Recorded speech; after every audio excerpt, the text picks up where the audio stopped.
Stupid car laws I wish didn't exist. Making pop-up headlights illegal. It's not actually explicitly stated that they're legal, but basically pedestrian safety laws have made it so ridiculously difficult for pop-up headlights to make a return onto modern cars. Pop-up headlights are the coolest automotive trend to ever exist. You know how F-14s, F-111s, and MiG-23s had swinging wings and that just gave you instant dopamine whenever you saw it? No? You don't? Get out of my sight then, you filthy...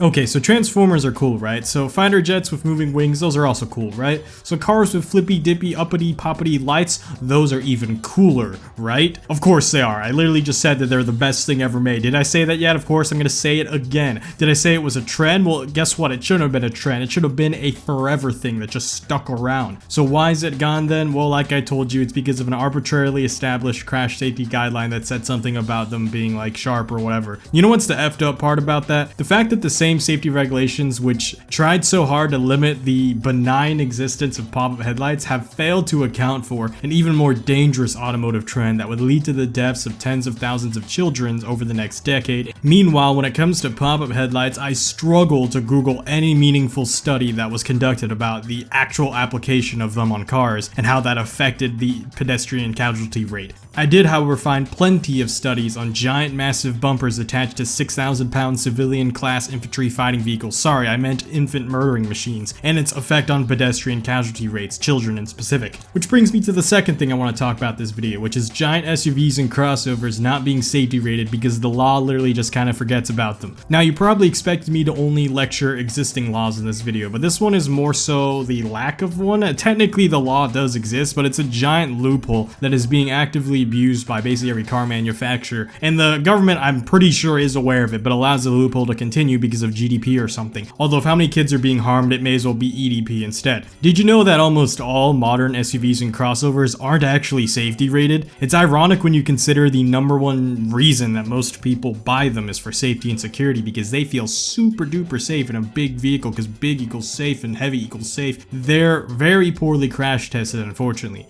Of the 13 vehicles we tested in this round, 6 of them had poor ratings. These vehicles include the Honda Pilot, the Hyundai Palisade, the Jeep Grand Cherokee, the Jeep Wrangler, the Nissan Murano, and the Mazda CX-9.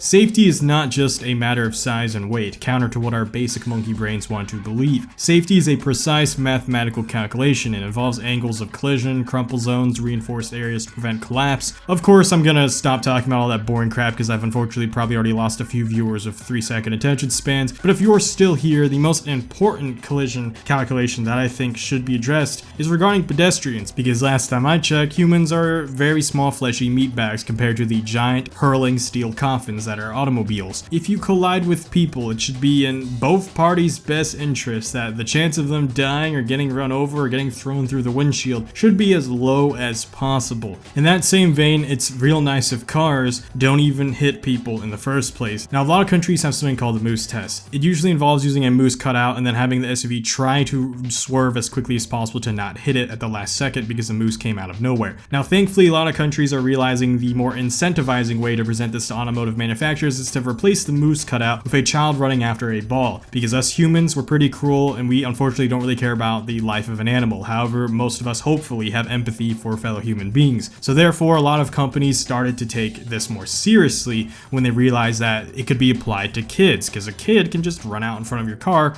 while they're playing on the street, and that's not their fault that they're just a kid. They don't know how the world works yet. They're trying to have fun. Yes, you could say they should look both ways and blah blah blah blah, but again, never underestimate kids being kids. A disturbing amount of crossovers and SUVs are not tested for a variety of the above aforementioned, not just the moose test. The IIHS has several studies admitting to the shortcomings of crossover and SUV safety in the United States. I've had several of my friends in real life or coworkers, whenever I bring up this topic, get mad at me, and I don't understand because I'm not the one who manufactured their SUV or crossover to not pass these regulations. I am merely a messenger. Do not shoot the messenger, shoot the manufacturer. This is my biggest fear of the car industry and corporations in general, which is that they turn us consumers against one another instead of us uniting and turning against the company. Make them test it. Make them responsible for the vehicle they sold you. Get Congress to actually enforce laws on crossovers. I'm sick of all the pedestrian deaths we have to deal with because of untested crossovers and SUVs.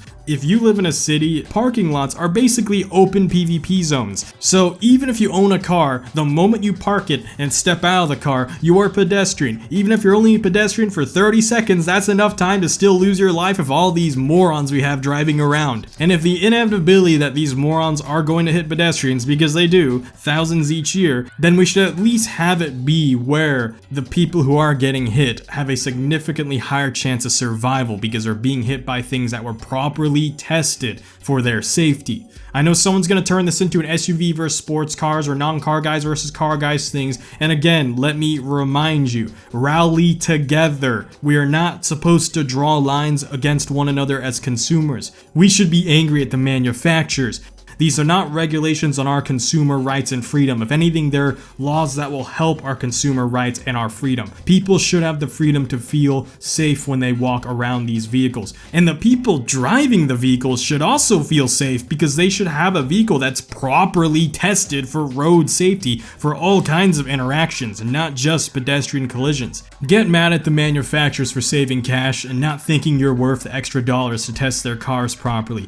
I physically can't take your crossover away from you, but you do deserve to have a car that is actually safe and not just looks safe or feels safe or it's big so I guess it's safe. It should actually be safe and tested and shown as such. The company has betrayed you, not me. I'm just a fellow consumer passing on to you the message that your SUV or crossover might not be tested. Now, to prove I don't just hate big cars and SUVs and trucks, the next entry, I'll actually talk about how I love them. In fact, I think we need more of them in the United States. And by that, I mean we need a better selection of them. Because right now we have a gray square one. Yeah, okay, all right. Oh, this one? That's a gray rectangle one. Yeah, ooh, wow. Oh, this one next, upcoming one, this is a fan favorite. Get hyped for this one. This is a silver rounded rectangle one. Stunning. Jaw-dropping. Ooh. Yeah, of course, they're all snooze fests, alright? The chicken tax has got to be the dumbest law ever made. So if you're ever wondering why all of our trucks and SUVs look the same, it's indirectly because of this stupid law. So our domestic automakers are clearly uninspired. While Honda and Nissan may seem like overseas companies, the reality is most of their large SUVs and trucks are actually made within the US, because there ain't no space for them on Japanese roads. This means that they follow the same uninspired, homogenistic design that all of the other domestically produced SUVs and trucks followed. And again, you're probably wondering, why do they all follow this?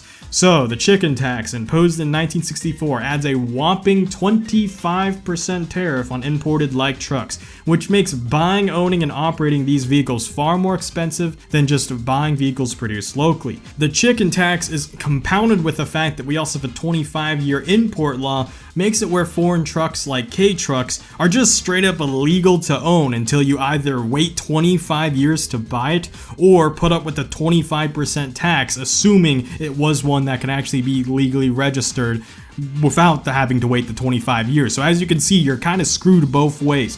This law just needs to be deleted. It's completely stupid and outdated in the modern political setting and socioeconomic setting, and really every single imaginable modern setting. It's just outdated. We will not be in danger of foreign companies taking over. If anything, foreign introduction into our domestic markets will make them come up with better competitive designs. Again, I'm not saying this to go against people with giant trucks, but rather, I want others to have the freedom to pick a smaller one. In fact, I think a gun-toting redneck might actually relate to what I'm about to say next. Do you remember when trucks, especially work trucks, were actually trucks? I'm talking reliable engines, massive flatbeds, low to the ground, easy to load. I saw these all the time in the countryside and Indy growing up. But lately, even those old farmers are having a hard time finding replacements for their old Rangers and C10s. Most of them had started to resort to importing 25-year-old K-trucks, but these are only a hair younger than the 30-plus-year-old trucks they just gave up. It's torture for them because they don't want the newer trucks, because just look at them. These hard-working farmers gamers aren't trying to buy a status symbol that costs 6 figures that has more luxuries than a suite in the Bahamas. They just want a work truck. New modern trucks, even the compact ones, are massive. A total insult to my intelligence when it comes to the use of the word compact. Who the hell are car companies trying to fool with the use of the word compact here? Even these so-called base model compact trucks can still clock in well over 40 grand, and by the time you option them with Apple CarPlay or 4 doors and back seats and better suspension and blah blah blah, they can cost upwards of 60,000, and by the time you buy trucks, so not compact trucks, they're in the 6-figure territory. It's crazy how many people are taking loans on freaking trucks these days, and a lot of them are just using them as status symbols, because you know the thing that you buy a truck for, the whole point of a truck, the cargo bed, these are getting smaller than ever with each successive model. This makes no sense to me. Why is the literal point of a truck being the part that is slowly being phased out of the truck? This should be getting bigger if the truck is getting bigger.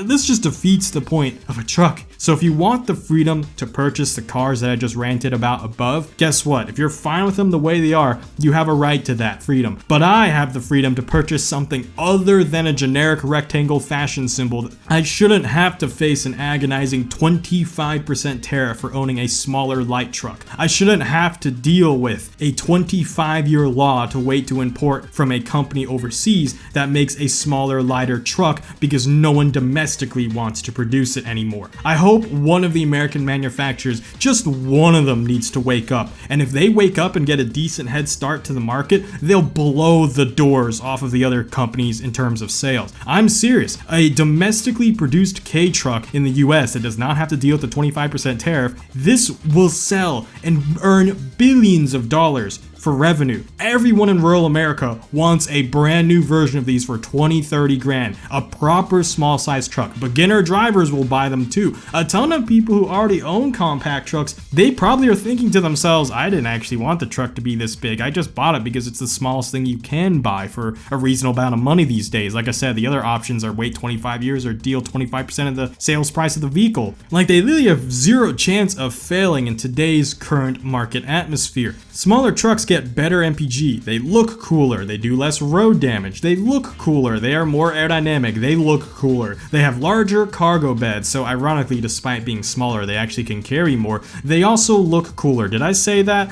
They're easier to load, and they look super cool, by the way. Just really let you know that they look super cool in case you forgot. Before I mind know my viewers any further, let's end the video here. Moral of the story, small trucks are cool, and if you like automotive content, make sure to subscribe and like this video. Hit that bell, and share this video to your pet dragon. Otherwise, see y'all next time. Blade Angel out.